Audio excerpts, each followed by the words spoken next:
Taoiseach, your government is one of the most significant drivers of rip-off Ireland. Many of the costs that have been affecting families currently are being driven up by your government. Take electricity, for example. Ireland is one of the highest electricity costs in the whole of the European Union, and the gap between retail price and electricity costs here is one of the largest in the world. The ESB is a semi-state. The government, it operates in government policy. It's one of the biggest players in the market, and it's profiteering to the tune of €706 million in the jaws of a cost of living crisis. 300,000 people currently are in energy arrears.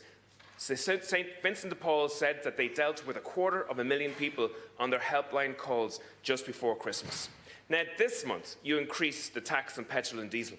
You already increased the tax on petrol and diesel in the last budget just 3 months ago, and you increased the tax on heating oil and gas on families. In 2004, your government took €4.1 billion in fuel taxes, the highest ever in the jaws of a cost of living crisis. And now the cost of filling a car is currently €19 more today than it was 5 years ago. And that's not because of market issues, it's not because of anything else but your government's taxes. And you're not finished with fuel taxes. It is your aim to actually increase carbon taxes for the next 5 years, irrespective of the economic circumstances of citizens at that given time. Now, the Department of Transport has admitted in an FOI that there will be no new public transport capacity provided this year. So you're using extra fuel costs and taxes as a stick to beat people out of their cars while refusing to provide a carrot of extra public transport capacity this year. Now, at the start of this month, you also increased tolls on the M50 and other motorways. 160,000 people use the M50 on a daily basis. Why? Because they have to. It's the busiest road in the country. We paid last year €212 million on tolls on the M50, not to a PPP, but to the government, because we own those bridges. We paid €2.2 billion in tolls already on those bridges for 2 bridges that cost £58 million to build. It's absolutely incredible. We bought those 30 times over. The government is using those M50 bridges as a cash cow, as a tax on commuters, and as a tax on workers.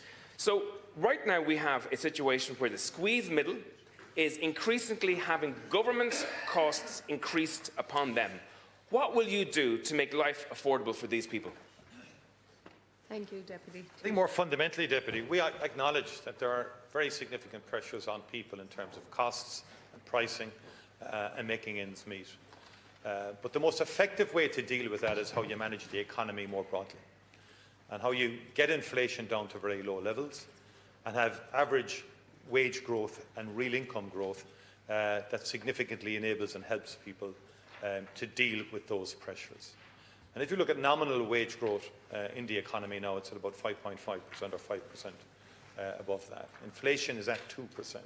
So in 2025 and 24, 25 and 26, we're now for the first time in a while looking at real income growth, which will help workers. It doesn't deal with it in its entirety, but will assist and will help workers deal with the pressures of increased costs. And there were very significant increases in the aftermath of the Russian invasion of Ukraine and the oil crisis and the energy crisis that arose from that. And we've decided in the budget to invest in services and to invest, which is important in terms of education, health and so forth, but also to invest in social protection to protect the lowest income groups, which we did fairly comprehensively in the last budget. And the results are there for the SRA analysis in terms of the lowest income deciles, which got the highest allocation of resources. And I would like you to acknowledge that. That's not my figures, these are SRI figures in respect of that reality. And we did it in terms of the fuel allowance. We increased it, but we also increased the coverage of it. In other words, 26% now would avail of the fuel allowance, particularly those on the working family payment, which will help in that regard. And our population has grown dramatically, which is really putting pressure on services. I mean, it's extraordinary. If you look from 1995 to today, our population has gone up 52%. That has enormous impact on services. And that's in many ways there's a positivity in that, in terms of the Irish economy growing. And in terms of the last number of years, that increase is continuing.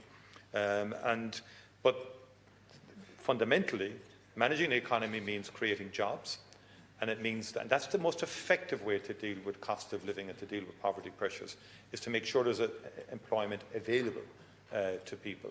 And at the moment, our unemployment rate is in around 5%, if you take from 15-year-olds onwards. And those are what the figures. But our participation rate is increasing all the time in employment, and the average weekly earnings are up significantly as well.